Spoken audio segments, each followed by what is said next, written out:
everyone, this is me. New video for YouTube. So yeah, I have been asked, this question when it comes to Jamie from Broken Angel, which I hope you all are enjoying the chapter so far.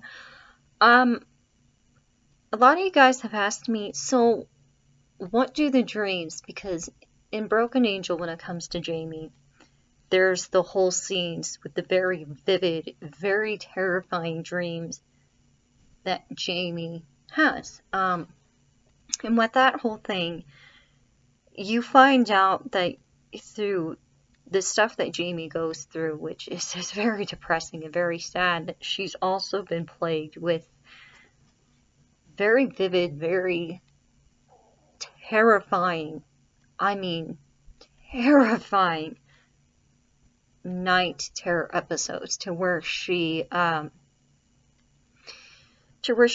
does not get sleep. Sleep is a luxury for her. She does not get it very often. And her dreams that she has, her night terrors or her nightmares that she has, they all mean different things. None of the nightmares she has mean the same.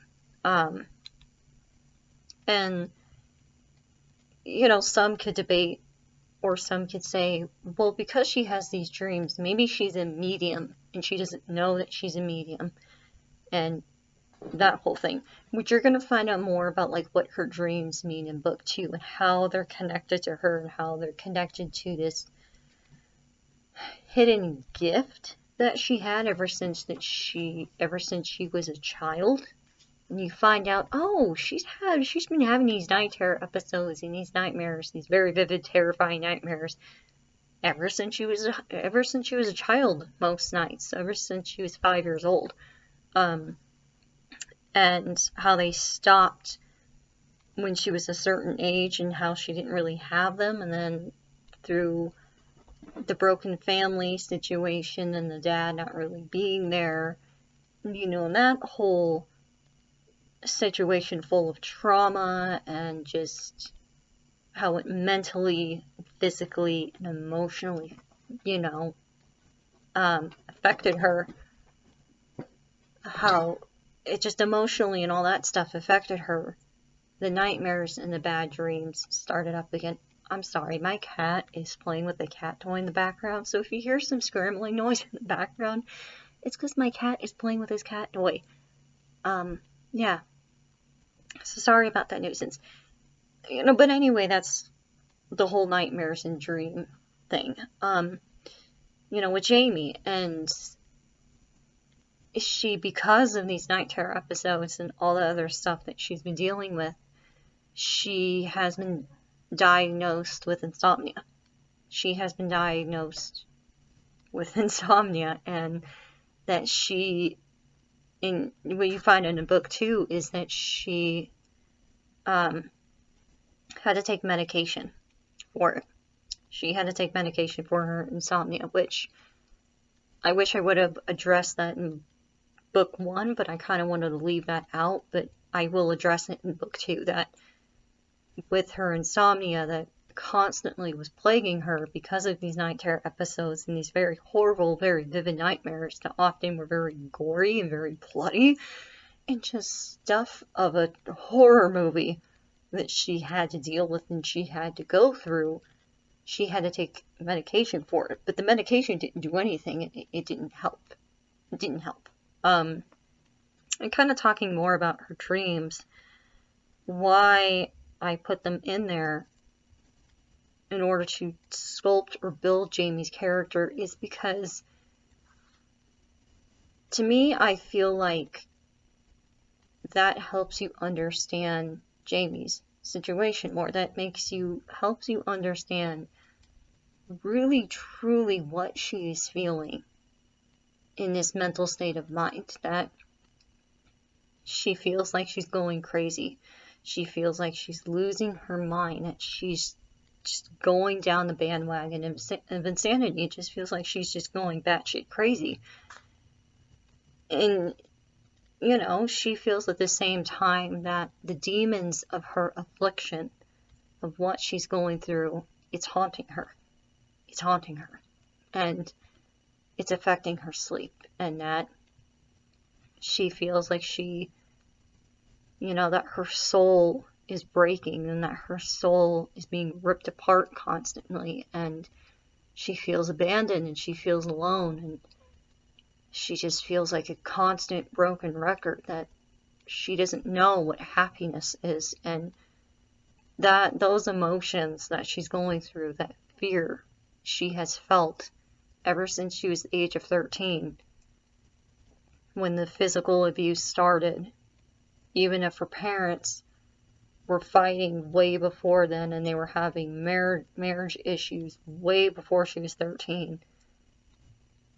In her dreams, that represents her fear. That represents her anger. That represents her rage. That represents how broken her soul is feeling. And even though in book 2, you're going to learn that her dreams is much more than that.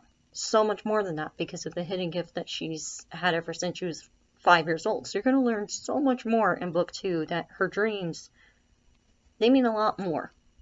But just in book 1, in Broken Angel, you just really get to see kind of how her dreams represent her mental state of mind. That her mental state of mind is very broken and it's very damaged, and she's trying her best to stay strong. She's trying her best to stay a fighter, even though it's really, really hard, and it's not easy for her. And I might do another video kind of describing, the situation of her family, but in this video, we're just gonna kind of represent what her dreams mean. And so with her dreams, some of you have asked me, well, why put poetry in there? Like, what is the poetry is supposed to represent? I love poetry. I feel like poetry, especially when it comes to a character, that poetry, it really helps you see what the character is feeling, like really, truly the emotions they're going through, whether it is a roller coaster ride. The poetry really helps you understand this is what the character is feeling in this moment. These words that they are feeling, these words that are in this poem, they are words that are raw, that are pure, that help you understand this is what the character is feeling. That, yeah, they may not show on the outside that they're extremely pissed off and they're feeling this emotion of rage, or they're feeling this emotion of depression, and they're feeling this emotion of abandonment and loneliness. But that poem right there, those words of poetry, really helps you see this is what the character is really feeling.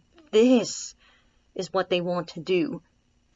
This is how toxic they feel inside. This is how abandoned and lost that they feel inside. And that's why, with Jamie, I felt the need to put the words, with Jamie, I felt the need to put poetry in it, because that's what it represents with Jamie. Is you got to remember that Jamie, she's a fighter. She's tough. And the whole trust factor is a whole different other thing.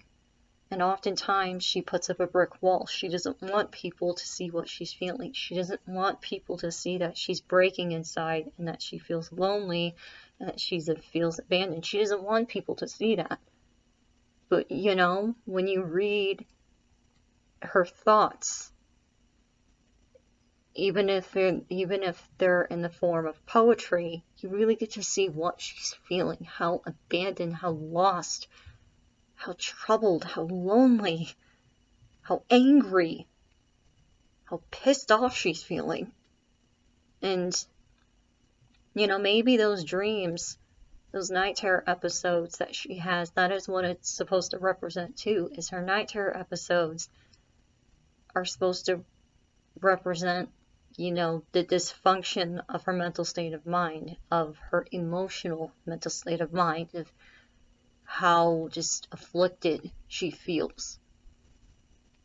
That whole thing. So, you know, I just feel like the dream scenes are important for the character, because I'm pretty sure that we all, or most of us, have had very vivid, very terrifying dreams that, you know, we've woken up from a cold sweat from, and just like, and like not knowing what they mean. And, you know, how there are different articles out there that say, you know, dreams mean something, even if we don't know what they mean. They are supposed to represent something, even if they're terrifying, and they're scary, and they're horrifying, and they leave you in a cold sweat. They're supposed to represent something. They're supposed to mean something. So with Jamie, when it comes to her dreams, you know, they're supposed to me, or what I feel is they're supposed to represent, you know, her dysfunctional mental state of mind, of how she feels she's going crazy and that she's going insane, and she's just trying to get this grip on reality and trying her best to cope. And especially, you know, what happens to her sister, which I'm not going to mention to you what happens to her sister. You are going to have to read the chapters if anybody out there who has not read them. My peeps, my fans, so you're going to have to read the chapters. But yeah, so that's a whole different other thing. I hope that kind of answers your questions of what the whole dream thing. I have a couple poems that from a couple of the chapters that I managed to pull up, that I maybe can read a couple to you to kind of finish this video off, because and maybe you guys can dissect what the poems mean and stuff. So I can read a couple for you as a little treat if you want me to. Let me see. I got some up here. Okay, so there's this, so this poem is from chapter 1, where she, you know, she meets Fred, she talks to Fred. No, not Freddy Krueger. This is a different kind of Fred. I might do another video talking about Fred and her significant connection with Fred. But this is after, you know, she talks to Fred at the police station, because Fred is a parole officer who helps troubled youth. And that whole thing, this is after she talks to Fred. And I think, yes, this is after she talks to Fred. And this is the poem that I can read this little snippet for you if you want me to. Let me see, I think I can do that for you all. Okay, it says, as she walks outside the police station, feeling the cool wind on her skin, she takes a deep breath and realizes she's exhausted. She begins to roam around the downtown area, hugging her arms and looking at the city lights that always seem to welcome her. And the poem goes like this, or her thoughts in this moment, which is in the form of poetry. It says, let the dim lights welcome me, even if I don't want them to save me. May the depths of the ever-moving ocean give me life to hide. May the water numb away my pain and my sadness, make me melt in a blue liquid of sanity. Various thoughts zip through Jamie's mind as she gazes at the crescent moon.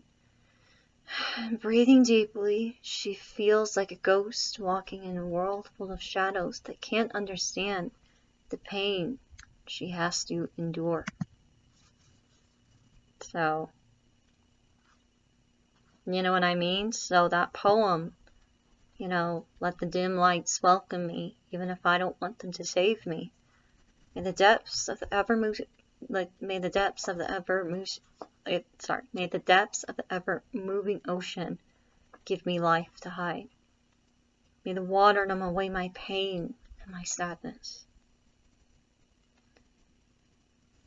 Make me melt in a blue liquid of sanity. So that poem right there really speaks to me, and you really get to see this is what Jamie's feeling in this moment, even though she's not saying anything and she's silent while she walks. and has the city lights welcome her in the midst of this darkness, in this time of nightfall. These words of poetry, this is what she's feeling. I might do another video just kind of talking about these poetry moments in these chapters. And I kind of go over them with you and what my theory is, or how I feel what they mean, and I'll let you all dissect it. I might do another video for that. I kind of feel the need to do that. Okay, well, bye.